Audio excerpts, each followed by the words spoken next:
There's no shortage of brilliant new electric cars, but lots of them are very expensive. So how do you convince more people to go electric? Well, you need a fully electric product that's very good and very well priced. It turns out the answer for that has been right in front of us since the 1970s. Sort of. This is the new Renault 5, and we think this is the best new car that's been launched in the last 12 months. Keep watching to find out why.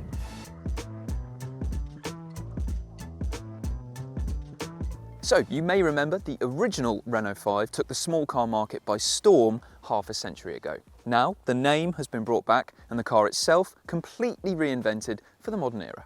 Just like the original 5 though, this aims to provide stylish, versatile and affordable motoring for the masses. This is bigger than the original car though. It also has pretty significantly better safety provisions than that 1970s model, and it's fully electric. This is not the first small electric car, of course. There are already lots of other ones around. So this will face lots of competition from the likes of the BYD Dolphin, the MG4, the Citroën EC3, Hyundai Insta, Mini Cooper electric, Fiat 500 electric, and the Peugeot E208.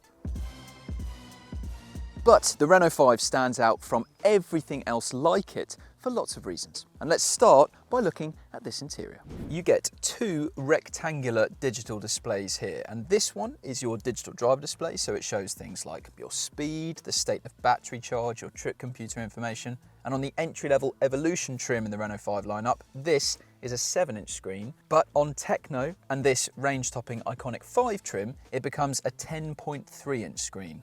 And it's great because the graphics are very crisp, attractively designed, and it's all very easy to see. But the one problem might be that depending on where you have the steering wheel and your seat, you might find that the top of the wheel blocks some of the display. So that is something that is going to be different for each driver that sits in the Renault 5. Over here, you have a touchscreen infotainment system. Now this is 10.1 inches in size, no matter which version of the Renault 5 that you get. And it sits on here on the dashboard, angled slightly towards the driver. So that means it's relatively easy to see while you're driving, and it's within easy reach as well. Inevitably, this is a touchscreen, so it can be distracting to use while you're driving. But the operating system that it gets is far better and more intuitive than what you find in a Fiat 500 electric and a Mini Cooper electric. Plus, you get Android Auto and Apple CarPlay as standard, and if you go for Techno or Iconic 5, then the operating system gets upgraded to include things like Google Maps and Google Assistant, which means that straight out of the box you get a fantastic sat-nav app and you get a voice command function that actually works and is useful. But perhaps the best thing of all about this infotainment system is the fact that you don't have to touch it to control the climate in this car, because down here you've got this panel of buttons which lets you very simply adjust the temperature and the fan speed down here. And that is brilliant because lots of other alternatives have these controls hidden on a fiddly touchscreen, which is way more distracting to use while you're driving than this brilliant setup that you see here. Now, in terms of interior quality, this is not one of the most expensive electric options around. In fact, it's one of the cheaper electric cars on the market. So inevitably there are some hard plastics around this interior, but for the most part, it's got a really plush look and layout to things. So nothing feels flimsy or low rent, and it's got this really attractive layout here, particularly on the dashboard with this nice material. And on this range-topping Iconic 5 model, and also for mid-spec Techno, you get a denim-like material for the seats, which is actually spun from recycled plastic bottles. But even if you go for the cheapest entry-level version of the Renault 5, you get an interior with a pretty cheery colour scheme for the dashboard and on the door cards as well. It's also nice having this pattern in the roof lining, which is a nod to the original Renault 5. Now, you will have to go for the range-topping model if you want adjustable lumbar support, which is a shame not to have it on the lower trim levels. But apart from that, the driving position is fantastic, and it's a very small car, but you won't feel hemmed in even if you're a tall driver up front, because there's loads of space. And what's especially good with the driving position is the fact that you've got this classic Renault layout of loads of stalks on the steering column here. And this controls your media functions, this is your gear selector, and it's really handy having all of this so easily to hand, because it means that while you're driving you can use these functions very easily. But with the gear selector, it is a bit strange that it doesn't have a park function, because in the way that it operates you would assume that you come to a stop, you click it in, and then it will go into park. But that isn't the case at all. You have to stop the car and then use the electric parking brake down here, which is a bit strange and does take some getting used to. Now, as for storage up front, really it's pretty good given that this is a small car. So under this nicely padded and well-positioned armrest, you've got this very deep cubby hole here. You've got these 2 cup holders with this thing that you can remove as well. There's a storage tray in front of that, another one up here on the center console, and the door bins, they are very slim, so you're not going to get a massive water bottle in there, but they're very long, so they're still useful to put some other bits and pieces in there as you go. So overall, this is a fantastic interior, and really it looks and it feels like one of the most expensive options in its class, but actually it's not. Now, how big or small is the Renault 5 exactly? Well, for some context, this is longer than a Mini Cooper electric, but it's shorter than a Peugeot E208. And really, by modern small car standards, this is a pretty compact car. And so, as you'd expect, the rear seats are not particularly amazing. If you are 6 foot, then your knees will be pressed up against the seat in front of you. Your feet will be clamped down by the seat in front of you as well, with it in its lowest position. But headroom isn't too bad.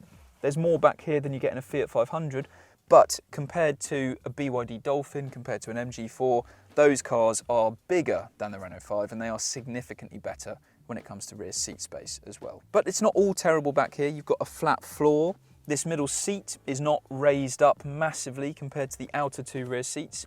And you have 5 seats in a Hyundai Insta that only has seating for 4. Plus, you've actually got rear doors in a Mini Cooper electric. You don't. So it's clearly not the biggest car in the world, but if you only need these rear seats for adults occasionally, then it's fine.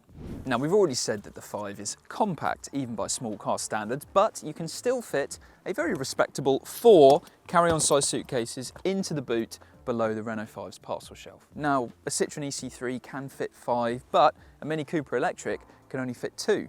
Plus, with the Renault 5, you get a very useful amount of extra storage under the boot floor here, which is more than enough space to store the charging cables. And it's especially useful to have this because, unlike some electric cars, the Renault 5 has no extra storage under its bonnet. There's also no height adjustable boot floor, so that means that you are stuck with this massive drop down from the loading lip to the boot floor here. And it's a shame really that Renault doesn't offer, even as an option maybe, having a height adjustable boot floor to get rid of some of that. Now, if you do want even more space than what you can see here, then you can fold down the rear seats and you can also remove the parcel shelf. And while there isn't technically anywhere dedicated to store the parcel shelf, this very handily fits quite simply into the boot itself. And also you can fold down these rear seats just with one hand from the back here, pulling on the tag and chucking them down. The seats split fold 60/40 as standard. Yes, you can see that there is a step up from the boot floor to the rear seats there, but overall, this is a small car. The boot isn't huge, but relative to the rivals in this class, this is still pretty good. Now, there are essentially 2 different versions of the Renault 5 that you can go for when it comes to the electric motor and the battery. So there's a less powerful electric motor paired with a smaller battery, and there's a more powerful electric motor paired with a bigger battery. So if you go for the Renault 5 120, then you get the so-called urban battery, which has a usable capacity of 40 kilowatt hours and an official range of up to 193 miles, but that can differ slightly depending on the trim level that you go for. If you want the more powerful Renault 5 150, then you get the bigger Comfort battery, which has a 52 kilowatt hour usable capacity and an official range from a full charge of up to 253 miles. There is a difference in pace between the 2 versions, as you'd expect. So the slower Renault 5 120 covers 0 to 62 miles an hour in 9 seconds, and the 150 drops that down to 7.9 seconds. But it does mean that even the quickest version of the Renault 5 is quite a bit slower than a Cooper SE still. Even the slowest Renault 5 will still offer enough pace to cope with the types of journeys that you're likely to be doing in this car, because primarily this has been designed as an urban and suburban runaround. And really, especially around town, this car really excels because it's got a very tight 10.3 metre turning circle. The light and accurate steering really impresses. And it's actually got relatively sophisticated and well-tuned suspension to mean that it can cope very easily with scruffy town roads, but still offer enough control to be composed on twisty country roads like these as well. Now, all Renault 5s ride on pretty big 18-inch alloy wheels, but ride comfort is very impressive in this car, especially by small electric car standards. This copes with poorly surfaced roads better than an EC3, an Insta, and it still offers lots of control to go with the comfortable ride, to mean that on undulating, flowing country roads, things still feel nicely tied down. Now, the 5's braking system deserves special mention because there's no actual connection between the pedal and the braking system itself. This brake-by-wire approach might sound pretty scary, but what it means is it's actually easier to slow this car down smoothly than it is in some of Renault's other fully electric products like the Megane and the Scenic. Those cars in particular have very grabby brakes, so slowing them down can be quite jerky. The 5 isn't perfect, but it is much easier to bring this car to a stop smoothly and safely. So this is great at slowing down, it's brilliant around town, and this is also pretty fantastic on the motorway as well, because compared to its direct rivals, it's pretty quiet in here. At 70 miles an hour, there's a little bit of wind noise, there's really not much tyre noise, and in fact the only thing to potentially complain about is a kind of high-pitched whine from the electric motor, which you kind of notice when you gently ease off and on the accelerator at those higher speeds.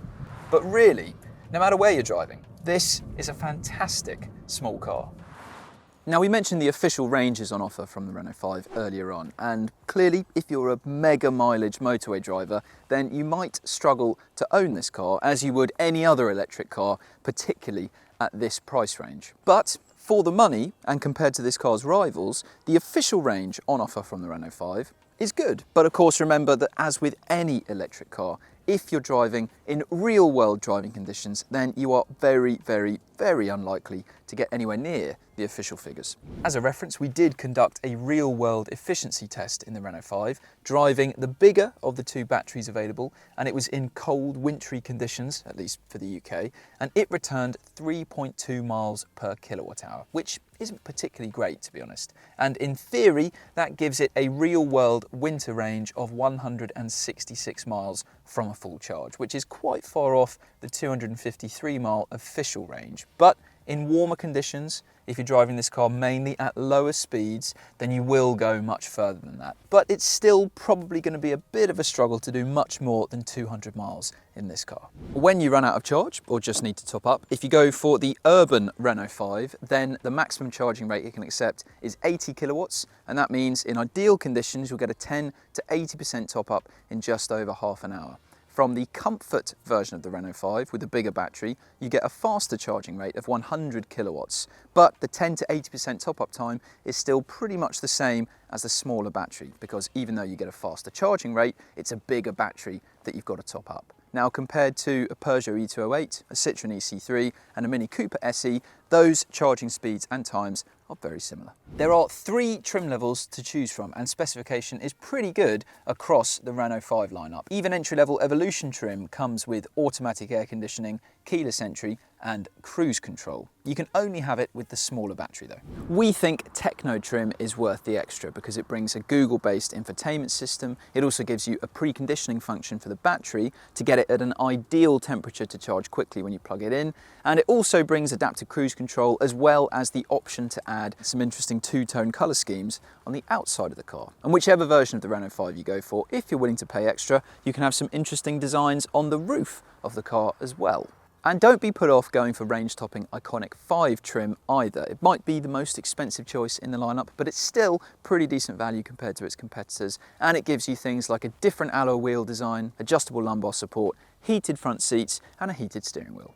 In terms of safety equipment, all versions of the Renault 5 come with automatic emergency braking, driver attention monitoring and lane keeping assistance. If you go for Iconic 5 trim, then that adds blind spot monitoring as well. And the 4 stars out of 5 that this received from crash safety experts Euro NCAP is respectable for the class. We can't give you much of a steer on the reliability of the new Renault 5 because it's so new, but Renault as a brand finished 9th out of 31 manufacturers in our latest 2024 What Car Reliability Survey, which is pretty good. The warranty that you get with the car is nothing special though. You're covered for 3 years or 60,000 miles. Even if the warranty isn't particularly amazing, it's hopefully clear by this point that there are lots of things that make the Renault 5 stand out. And if it cost the same or was a bit more expensive than its competitors, then this would still be a fantastic car.